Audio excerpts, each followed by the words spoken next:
नाना जी के बाद कोई नहीं है, कोई नहीं, मैं भी नहीं, कहीं नहीं।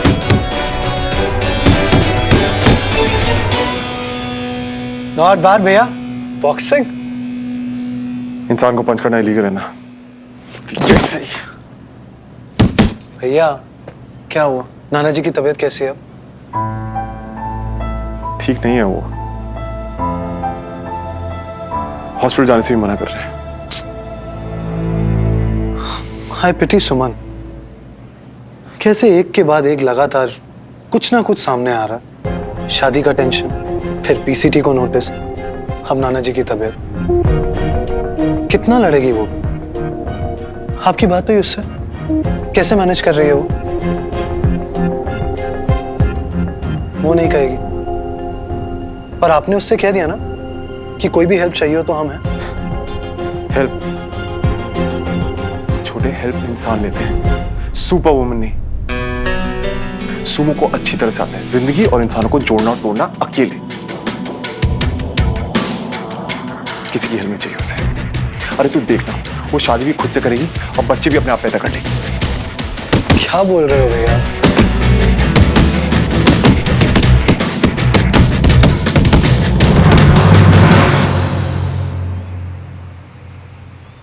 देख, मुझे ना वैसे भी तुझसे बात नहीं करनी है। हाँ तो मत करो ना, मुझे भी कोई शौक नहीं है तुमसे बात करने का। फाइन, मैं कुछ नहीं सकती सच्ची। अरे बूंदाबांदी शुरू हो गई, बस अम्ब्रेला भी नहीं है, ऐसे गई तो पूरी भीग जाऊंगी। अब क्या करूं?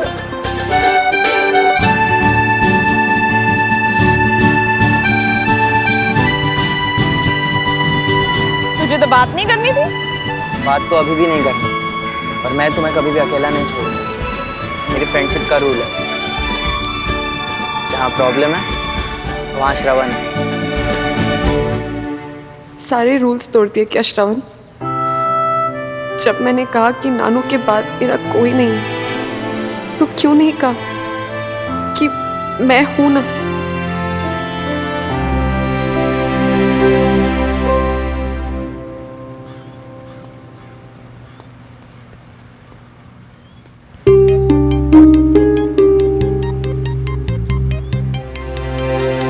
ये ओके सुमन? अभी कैसी तबीयत है इनकी? अंकल काफी ज्यादा वीकनेस है अभी, ज्यादातर सोते ही रहते हैं, हार्डली कुछ बात करते हैं।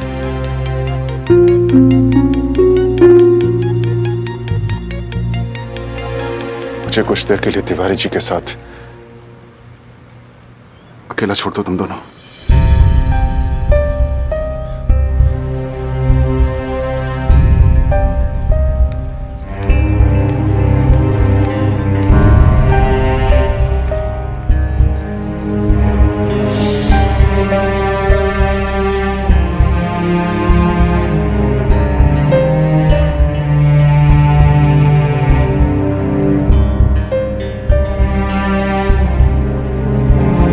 रामनाथ, तुम आ गए। बहुत सुकून मिला तुम्हें देख। और तिवारी जी आपको देखकर तो मुझे हैरानी हो रही है। क्या करते हैं तिवारी जी? अरे घर में बेटी की शादी है, आप बीमार कैसे पड़ सकते हैं? अरे जानते भी हैं 30,000 कोर्ट में मजाक बनकर रह जाएगा कि रघुवर तिवारी अपनी जिम्मेदारियों से बचने के लिए बेड पर लेट गए। Not done Tiwari ji, not done at all. बिल्कुल नहीं। आप एकदम से ठीक हो जाइए बस। काश मेरे हाथ में कुछ होता। तिवारी जी, अरे आपको ऐसे हताश और टूटा हुआ तो मैंने कभी नहीं देखा। अरे आपके हौसले से ही तो हमें हौसला मिलता है तिवारी जी। बताइए ना, ऐसी क्या बात हो गई तिवारी जी, बताइए। कुछ है बेटा, मैं तुमसे इस बारे में बात भी करना चाहता था। अच्छा हुआ तुमने खुद ही पूछ ली। मेरी बेटी प्रिया के जाने के बाद सुमन इसी घर में पली उड़ी हुई। अब समीर और उसकी बहू अपने बेटे अनुज के पास यूएस जाना चाहते हैं। वो चले जाएंगे और मेरा कोई भरोसा नहीं। मेरी बच्ची, मेरी सुमन, क्या होगा उसका? उसकी शादी, उसकी जिंदगी। नहीं तिवारी जी, नहीं। देखिए, पहली बात तो ये कि आपको कुछ नहीं होगा। कोई प्रॉब्लम इतनी बड़ी नहीं हो सकती कि आप उसके सामने कमजोर पड़ जाएं। और दूसरी बात यह, सुमन मेरी भी जिम्मेदारी है तिवारी जी। मैं हूं ना, यही हूं। आप जैसा चाहते हैं सुमन की विदाई बिल्कुल वैसे ही होगी। I promise you Tiwari ji, कोई कमी नहीं रहेगी। रामनाथ, तुमने मेरे मन पर पड़ा बोझ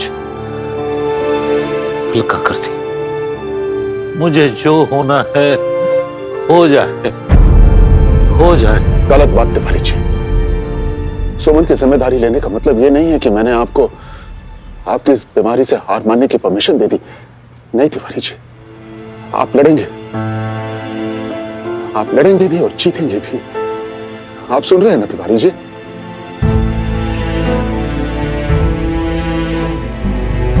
चलिए, अब आप आराम कीजिए। मैं आपसे मिलने के लिए आता रहूंगा।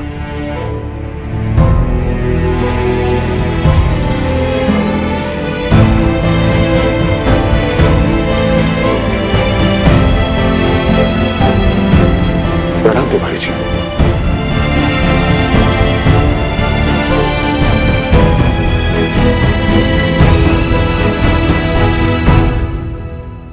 Thank you. आदित्य, तुम यहाँ अंकल के साथ कैसे? वो दरअसल नाना जी की तबीयत के बारे में सुन के वो इमीडिएटली आना चाहते थे और उनका ड्राइवर नहीं था, तो मैं इसी तरफ आ रहा था, तो मैं उन्हें साथ में ले आया। आइए भाई साहब, आइए बैठिए। क्या लेंगे भाई साहब, ठंडा या गरम? नहीं, बस कुछ नहीं। तो कौन सा डॉक्टर है जो देख रहे थे तिवारी जी को? जी, वो डॉक्टर घई हैं, यही पास के अस्पताल से। Okay, let's change. मैं डॉक्टर रिजवी से बात कर लूंगा, मेरे बहुत अच्छे दोस्त हैं। और यहाँ पे घर पे 2 नर्सेज रहेंगी तिवारी जी का ख्याल रखने के लिए। और हाँ, 24 घंटे बाहर, घर के बाहर एक एम्बुलेंस खड़ी रहेगी किसी भी इमरजेंसी के लिए। ओके भाई साहब, आप बाबूजी के लिए जो कुछ भी कर रहे हैं, उसकी जगह अगर उन्हें अस्पताल में दाखिला दिला दे तो ज्यादा अच्छा होगा। क्या कि हमारी बात तो वो सुन नहीं रहे हैं, और आप अगर वो हॉस्पिटल में एडमिट नहीं होना चाहते हैं तो क्यों जबरदस्ती कर रहे हैं आप लोग? उन्हें घर पर रख के उनका इलाज करने में कोई प्रॉब्लम है क्या?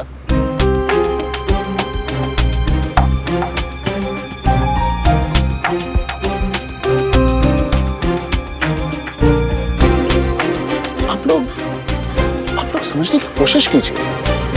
तिवारी जी को कुछ नहीं होगा, मैं उनका पूरा ख्याल रखूंगा, किसी चीज की कमी नहीं होने दूंगा। हाँ, अब अगर इसके बाद अगर आपको कोई और मदद चाहिए तो वो बताइए।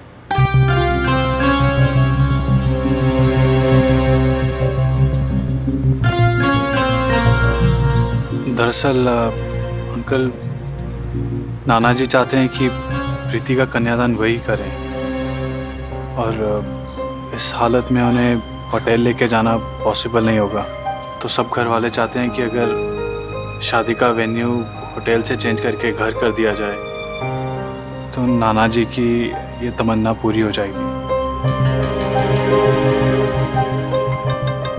और कामिनी आंटी इस बात को लेके बिल्कुल राजी नहीं है, तो आप कुछ मदद कर सकते हैं? और इसके बारे में मुझे किसी ने कुछ कहा क्यों नहीं? अंकल, एक्चुअली हमने श्रवण से इस बारे में बात की थी, लेकिन श्रवण ने हमारी हेल्प करने से मना कर दिया। इसलिए हमें लगा शायद ये पॉसिबल नहीं है। ऐसा बोला उसने? जी।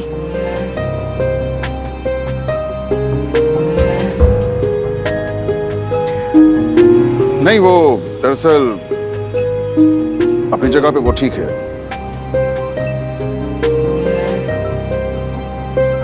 फैमिली उसके लिए बहुत इंपॉर्टेंट है, और तिवारी जी से बढ़कर मेरे लिए और कोई नहीं है। रही बात कामिनी की, तो आप उसकी फिक्र मत कीजिए। I talk to her. नमस्ते।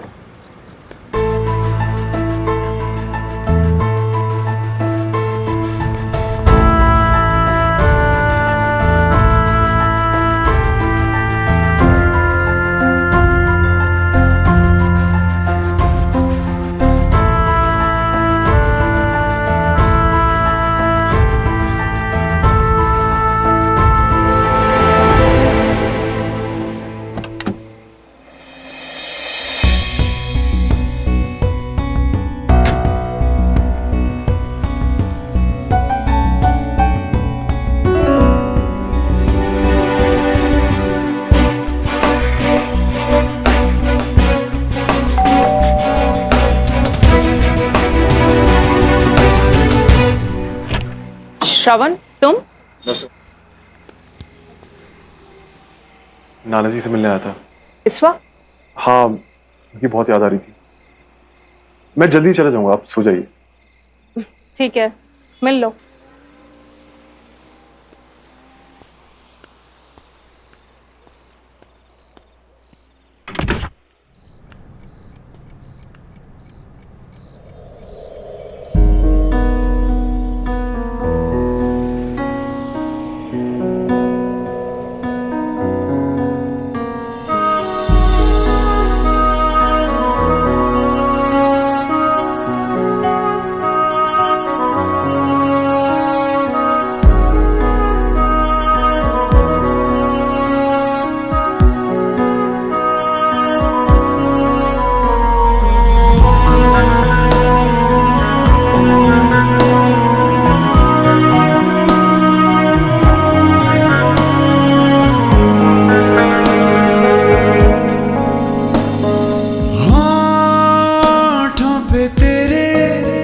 शिकवों का शोर है, पर ये निगाहें कहती कुछ और हैं। ओ जो है मिले लम्हे कहीं छूट न जाए हाथ से, मिल जाने दे दिल जो बने एक दूजे के वास्ते।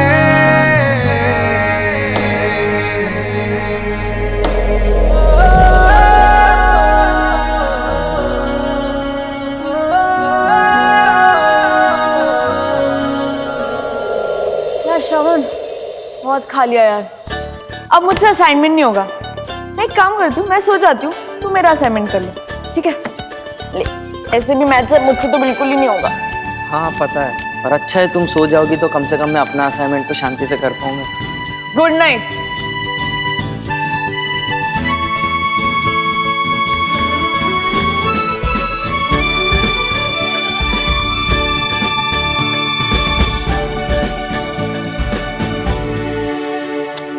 श्रवण, तू घूर क्या रहा है? तू ऐसे घूरता रहेगा ना तो ना मुझे नींद आएगी और ना तू असाइनमेंट पूरा करेगा। अब चुपचाप काम करो, मुझे सोने दे बस। हाँ, अब ज्यादा लेक्चर मत दो वरना मैं तुम्हारा असाइनमेंट नहीं करूंगा। लो नहीं नहीं नहीं, सॉरी प्लीज, असाइनमेंट कर, सॉरी।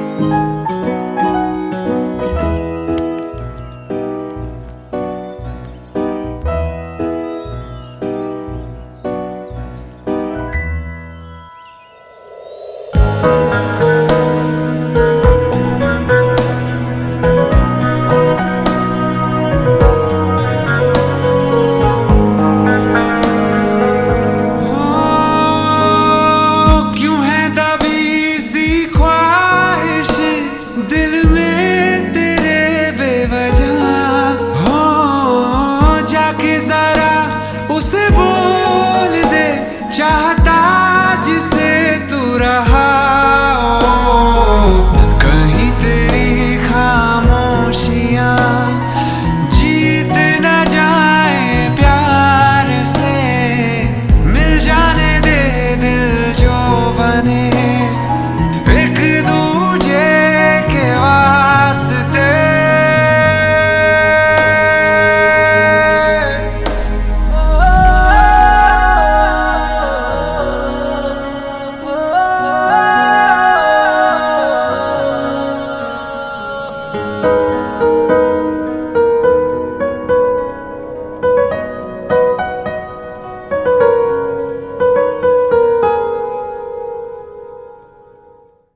सुमन,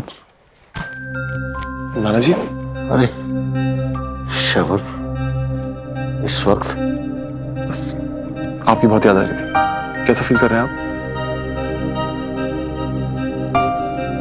सुमन, नाना जी कुछ चाहिए? मेरी दवा। सुमो तो सो रही है, मैं देता हूँ।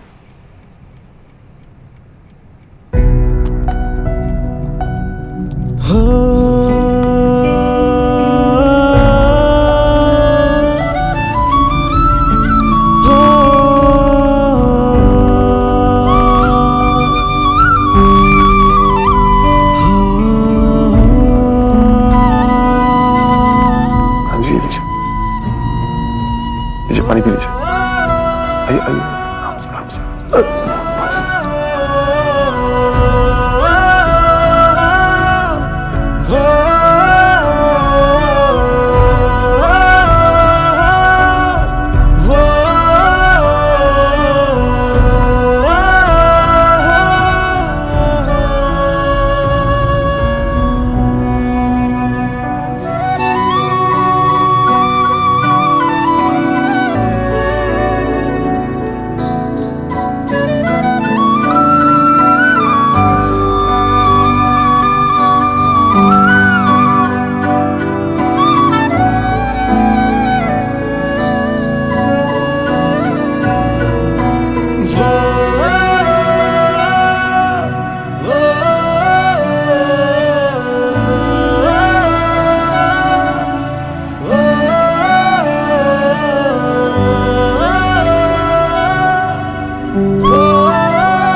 प्यारी लग रही हो सुमो, बहुत प्यारी।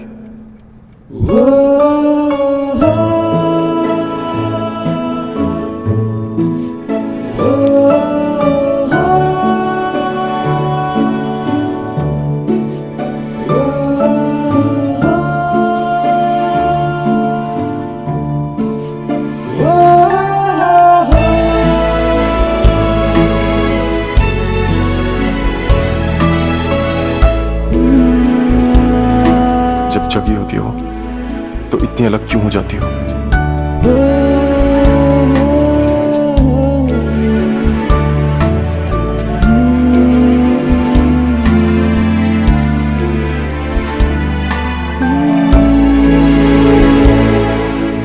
तो तुमने क्या सोचा कामिनी? बताओ।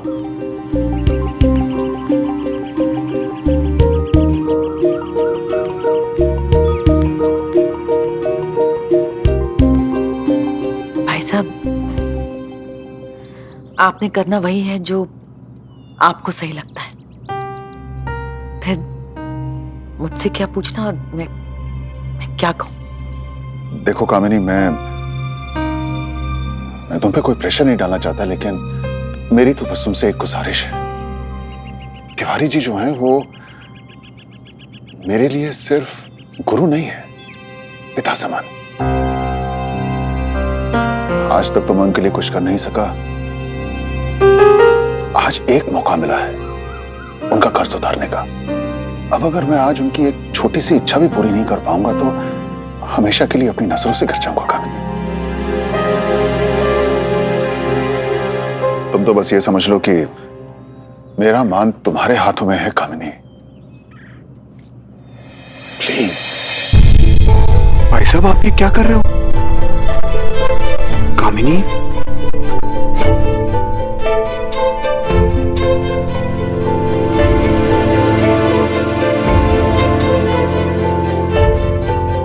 भाई साहब, आपका मान मेरे अरमान से कहीं बड़ा है। आप कह दीजिए तिवारी जी से, उनकी पोती का कन्यादान वही करेंगे।